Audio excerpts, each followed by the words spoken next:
रक्ताच्या नात्यांमध्येच रक्तपात. 17 महिन्यात 38 खुनांनी बुलढाणा हादरलं.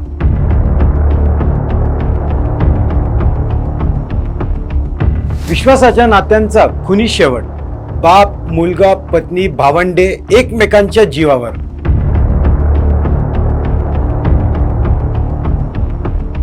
घरच झाले मृत्यूचे मैदान. रक्ताच्या नात्यांमधील 38 हत्यांचे थरारक वास्तव.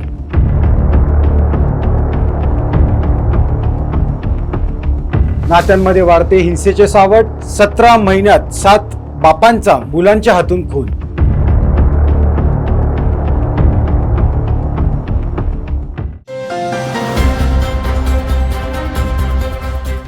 नमस्कार, देशोन्नतीच्या क्राईम स्टोरी या विशेष भागात मी अनिकेत आपले मनपूर्वक स्वागत करतो.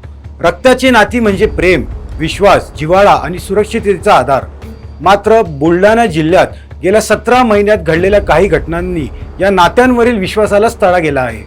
जानेवारी 2025 ते मे 2026 या कालावधीत तब्बल 38 खुनांच्या घटनांमध्ये आरोपी आणि मृत व्यक्ती या एकमेकांच्या जवळच्या नात्यातील असल्याचे धक्कादायक वास्तव समोर आले आहे. मुलाने बापाचा, बापाने मुलांचा, पत्नीने पतीचा, पतीने पत्नीचा, तर काही ठिकाणी आई वडिलांनी स्वतःच्या लेकरांचाही जीव घेतल्याच्या घटना घडल्या आहेत. रक्ताच्या नात्यांमध्ये वाढत चाललेल्या या भयावह गुन्ह्यांचा सविस्तर आढावा घेऊया देशोन्नतीचे क्राईम रिपोर्टर धनराज ससाने यांनी तयार केलेल्या या विशेष अहवालातून. 2025 या वर्षात रक्ताच्या नात्यांमधील तब्बल 24 खून झाले.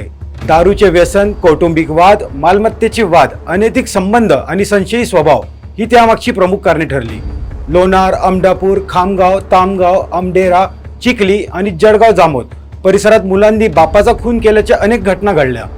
एका प्रकरणात मुलाने आई वडिलांच्या कुऱ्हाडीने खून केला, तर दिवाळीच्या काळात एका बापाने स्वतःच्या 2 जुळ्या मुलींची हत्या करून संपूर्ण जिल्हा हादरवला. पत्नीवर संशय घेत पतीने पत्नी आणि 4 वर्षांच्या मुलाचाही खून केल्याची घटना समोर आली. 2026 मध्येही हे सत्र थांबले नाही. अवघ्या 5 महिन्यात 14 खुनांमध्ये आरोपी हे नातेवाईकच असल्याचे निष्पन्न झाले. त्यामुळे रक्ताच्या नात्यांमध्ये वाढणाऱ्या हिंसाचाराबाबत चिंता अधिक गडद झाली आहे. विशेष म्हणजे अनेक घटनांमध्ये क्षुल्लक कारणे, दारूचे व्यसन आणि मालमत्तेचा वाद हेच खुनामागील प्रमुख कारणे ठरले. ज्या नात्यांवर आधार आणि विश्वास टिकून असतो त्याच नात्यांमध्ये वाढणारी ही क्रूरता समाजासाठी धोकादायक मानली जात आहे. 2026 मध्ये काकाने पुतण्याचा, भावाने भावाचा, बाप लेकाने मोठ्या मुलाचा खून केल्याच्या घटना घडल्या. एका प्रकरणात पत्नीच्या हत्येसाठी सुपारी दिल्याचा धक्कादायक प्रकार उघडकीस आला. अनैतिक संबंधातून एका आईनेच स्वतःच्या मुलाच्या हत्येची सुपारी दिली, तर एका बापाने विवाहित मुलीचा खून करून पुरावे नष्ट करण्यासाठी मृतदेह जाळून टाकल्याचा प्रकार समोर आला. मे महिन्यात मुलाने बापाचा खून करून मृतदेह जाळला. सर्वाधिक हृदयद्रावक घटना म्हणजे घरगुती वादातून एका पित्याने स्वतःच्या 4 चिमुकल्या मुलांना विहिरीत फेकून त्यांचा जीव घेतल्याची घटना समोर आली.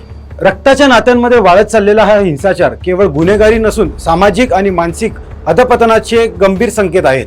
दारूचे व्यसन, संशय, मालमत्तेचा वाद, अनैतिक संबंध आणि संवादाचा अभाव यामुळे कुटुंबे उद्ध्वस्त होत आहेत. एका खुनामुळे केवळ एक जीव जात नाही, तर 2 कुटुंबांची होरपळ होते. त्यामुळे रागाऐवजी संवाद, द्वेषाऐवजी प्रेम आणि हिंसेऐवजी शांततेचा मार्ग स्वीकारणे हीच आजची सर्वात मोठी गरज आहे. अशाच थरारक आणि सत्य घटनांवर आधारित क्राईम स्टोरीजसह आम्ही पुन्हा भेटणार आहोत पुढील शनिवारी. तोपर्यंत देशोन्नतीच्या चॅनलला सबस्क्राईब करा, व्हिडिओला लाईक करा, शेअर करा आणि कमेंट करायला विसरू नका. मी अनिकेत आपली रजा घेतो. धन्यवाद.